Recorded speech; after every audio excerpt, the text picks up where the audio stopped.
Hello, it's Ricardo and welcome back to Elite Dangerous Beyond. So, Chapter 4 is nearly with us and we have now been teased with ships like the Crate Phantom and also the Mamba. Good news, the Mamba is now being released into the beta and therefore the game. People have seen it as part of NPC craft for quite some time. Along with the Crate Phantom, we've been teased by the cinematics, the grandiose videos that have been sent out by Frontier. But what's it actually like to fly? Let's find out, put it through its paces. Here we go.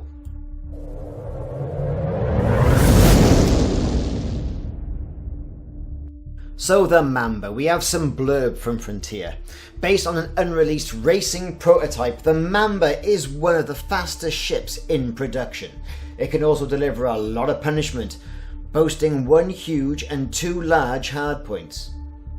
This emphasis on firepower and speed means you can get in there, hit hard and get out. They continue with comparisons to the Fer-de-Lance, also produced by Zorgon Peterson, will be inevitable, and we all saw that from the initial video, but the Mamba is in fact faster in a straight line, though being slightly less manoeuvrable. So, will it be a contender for the gentleman's fighter?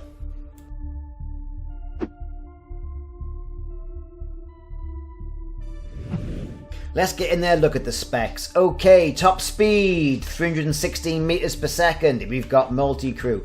Boost speed, stock, 387 meters per second. And the FSD range is 6.76.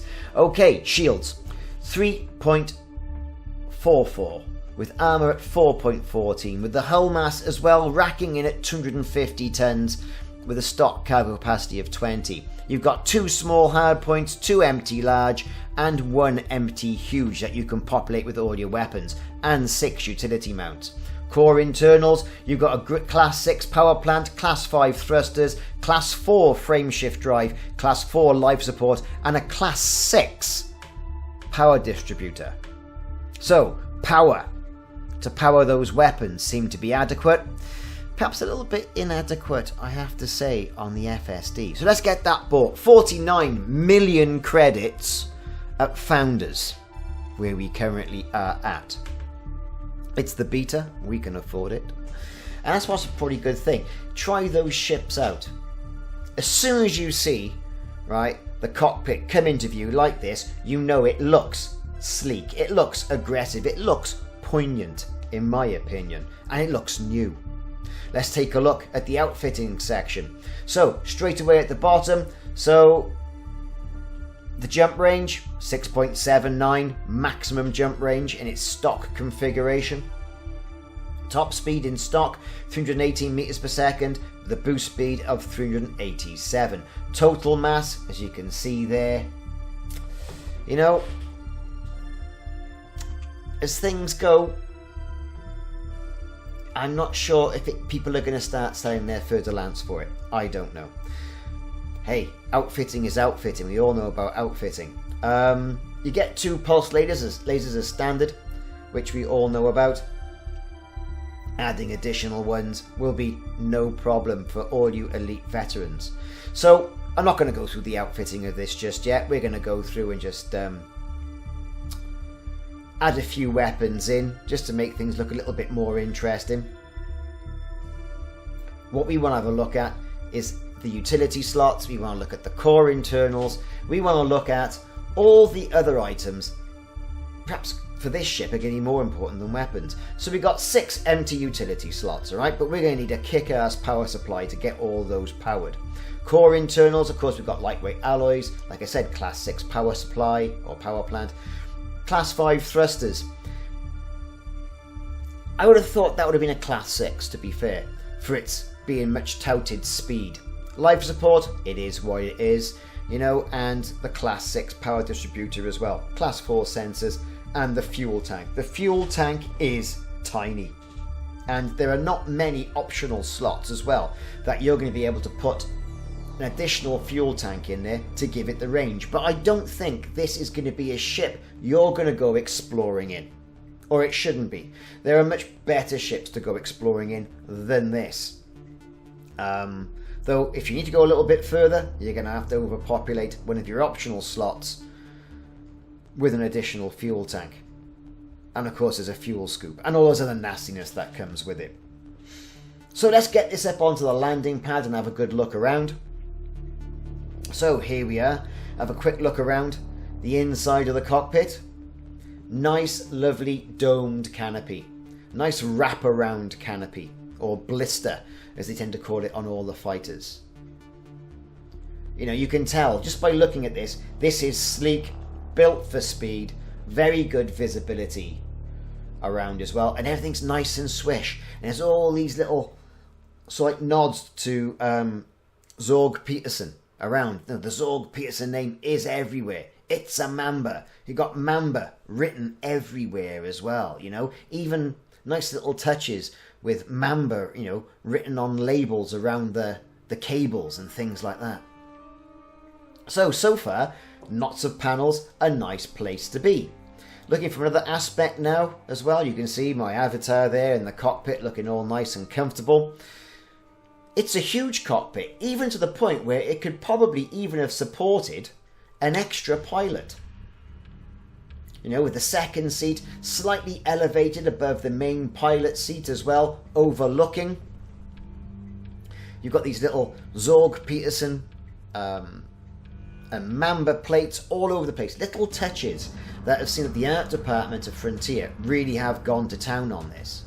Nice, clean, very sleek.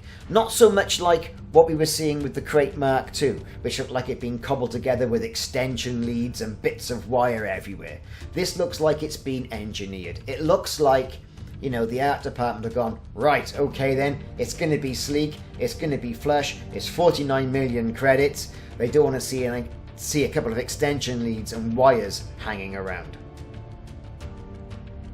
But overall, quite impressed with the inside of this, you know. A nice layout, I think. What it's going to be like in multi-crew remains to be seen, however. Does remain to be seen. Very good visibility. So what else can we say about this particular view? Well, your pilot sits there. The other guy sits at the back. You have got a cable look with a bit of a rough extension lead going from one to another. You've got some cargo capacity underneath there with some cargo nets and some other things all lurking down behind the panels that you're never ever going to see because they're never ever going to give us space legs. Or will they? Who knows? Could that be part of this paid content? So from this angle as well, we can see another better view of the second seat as well. Again, more of the same. You know, nice decking plates. From this angle, more Zorgon Peterson. And here's the second seat. There it is. That's where your co-pilot is going to be sitting. Right at that back. Looking over, looking at your bald patch on your head. But if you look at some of these cables as well that are hanging around, you know, the nice sort of like bluish, purplish cable. We could call that blue, we're going to call that purple. You can see the Mamba written on the side of the cockpit canopy. But also if we zoom in again there, look, see on that label, even that label on that cable is also monogrammed with the name of the manufacturer. So far, so good. So this is great, but what's it like to fly? Let's get this thing out into space. But before we do that, I think it's worthwhile just saying a little bit about the looks, right? It looks fast. It looks sleek. It looks like it can travel some. So let's get it in its stock configuration up in the air. Okay, so we finally got this thing up into the air in stock configuration. Gotta say, it is looking shiny. Now, I'm pressing the button on my Hotus, on my X-52, to retract that landing gear. And that landing gear is not going up. So, one for the old glitch list, Mr. Frontier. But other than that, look at the shiny reflective surfaces of this ship underneath it. The new lighting system truly is, I think, wonderful. You know, you've seen this sort of lighting reflections before on some of the chrome packs, but in stock configuration on a ship like this, I think it's fab. Absolutely fab. And it does look like a nice model. It's going to be a nice thing to fly.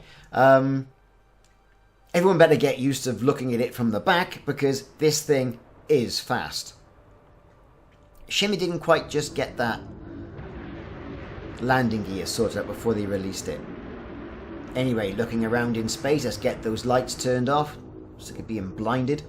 It is, like I said, a nice place to be. Stock configuration, you've got a nice sound as well of the engines.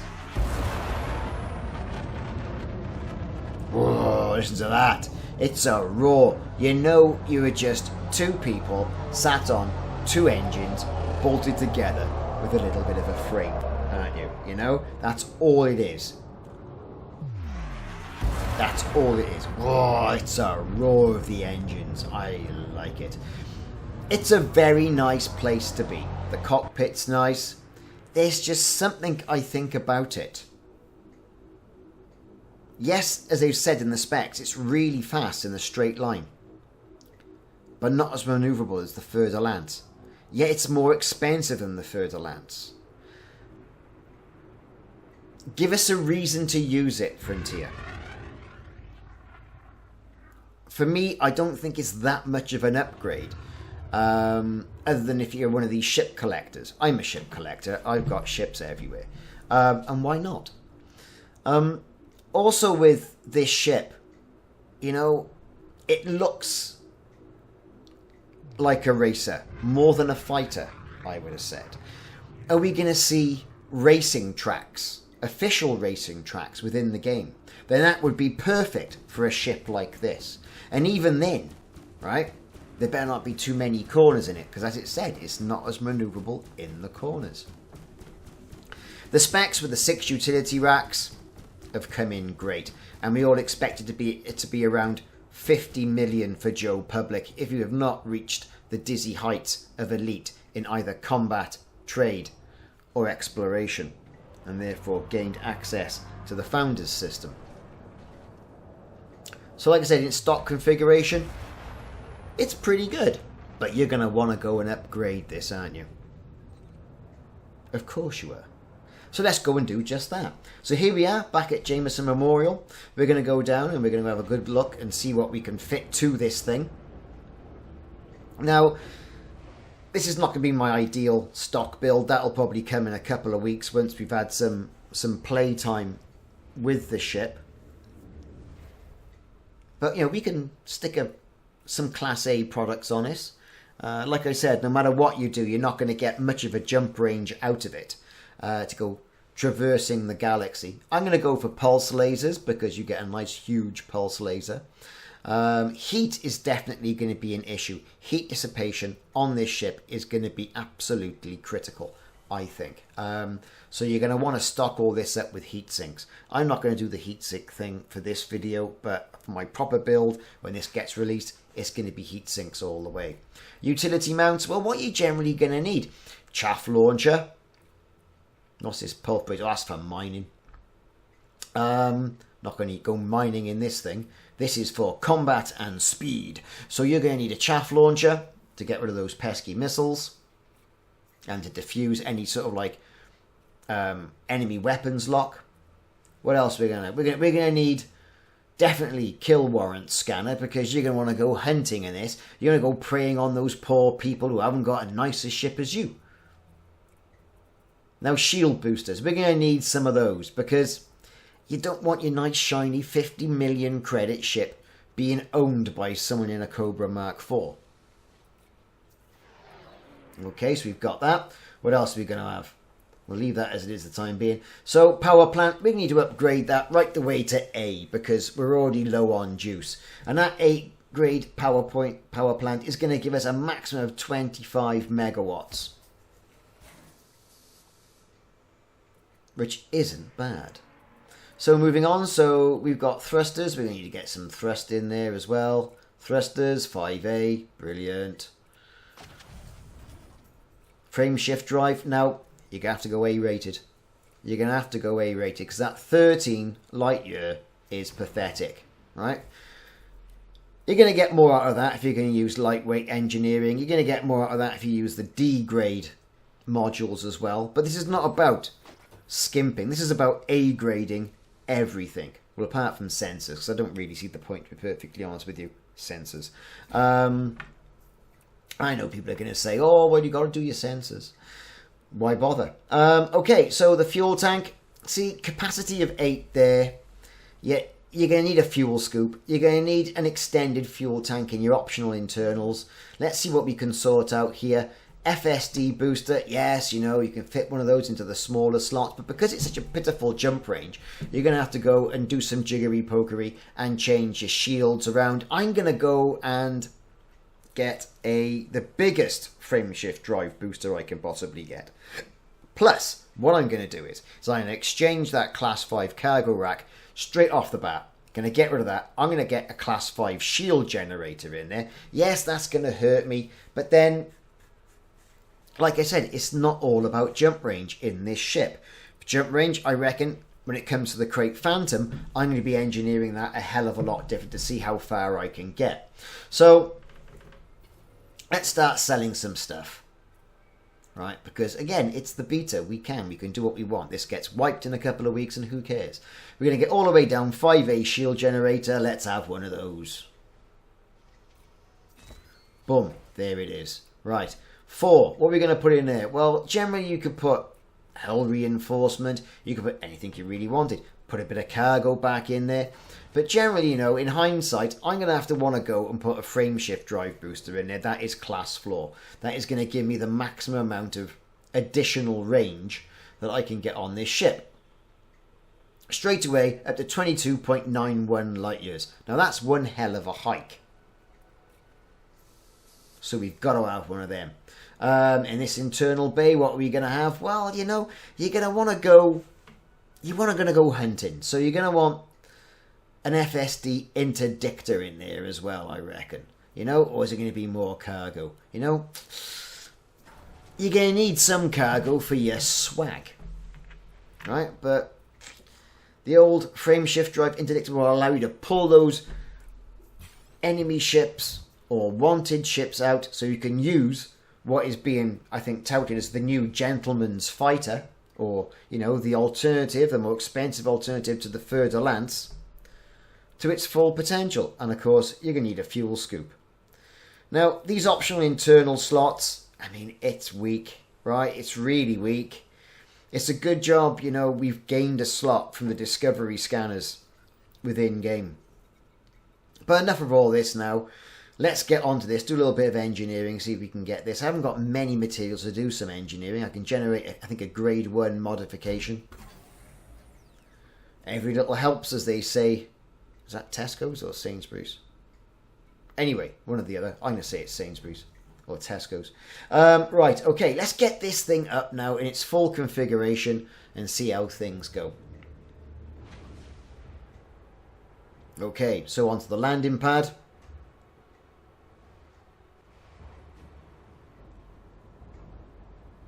And we're off.